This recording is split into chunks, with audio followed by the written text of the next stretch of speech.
Two masses m1 and m2 are tied together at the two ends of a light inextensible string that passes over a frictionless pulley. When the mass m2 is twice that of m1, the acceleration of the system is a1. When the mass m2 is thrice that of m1, the acceleration of the system is a2. The ratio a1 upon a2 is.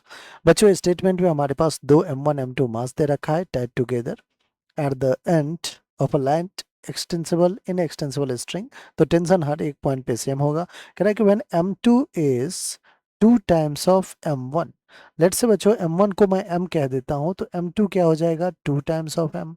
Okay, acceleration of system कह रहा है कि a1 होगा. अब m2 अगर 2 times of m1 है, ध्यान समझिएगा बच्चों, तो यहाँ पे मैं एक ब्लॉक लगा देता हूँ. इसका जो फ्री बॉडी डायग्राम लिखूंगा वो लिखूंगा m2g, ऊपर टेंशन t, इधर टेंशन t, और यहाँ भी एक m1g है. ऑलराइट, एक्सेलरेशन डाउनवर्ड डायरेक्शन में a1 ले लेते हैं, तो इसका एक्सेलरेशन a1 अपवर्ड होगा. अगर मैं यहाँ पे डायनामिक्स का इक्वेशन लिखूं तो आपको हो गया कि sir m2g minus T is equals to m2 into a1 हो जाएगा. दूसरा इक्वेशन क्या हो जाएगा, t minus m1g is equals to m1 into a. ये डायनामिक्स इक्वेशन है. मैं कहता हूँ जो दोनों इक्वेशन को आप ऐड कीजिए.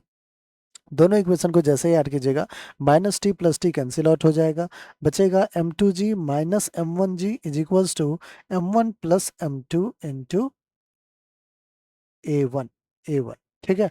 अब देखिए यहाँ पे g कॉमन ले लेते हैं, g कॉमन ले लिया, m2 माइनस m1 अपॉन क्या हो जाएगा m1 plus m2 is equals to a. Alright बच्चों, a1 सॉरी a1. अब देखिए यहाँ पे वैल्यू m2 और m1 का दिया हुआ है.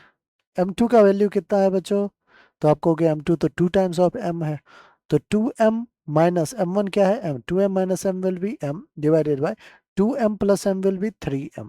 सो a1 क्या आ गया, mm कैंसिल g/3. ऑलराइट बच्चों, यहाँ से देखिए एक्सेलरेशन 1 क्या आ गया g/3. काम आएगा बच्चों, हमें रेशियो लेना है a1/a2.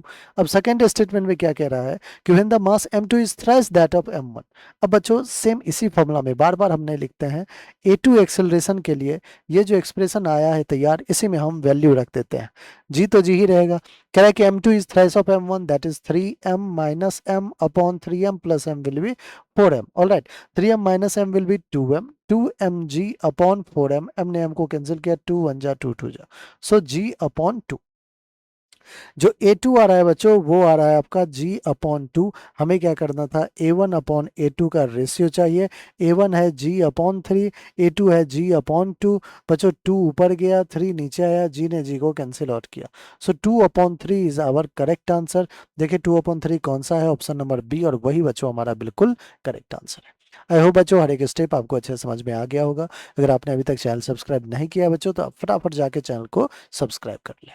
ठीक है, चलो.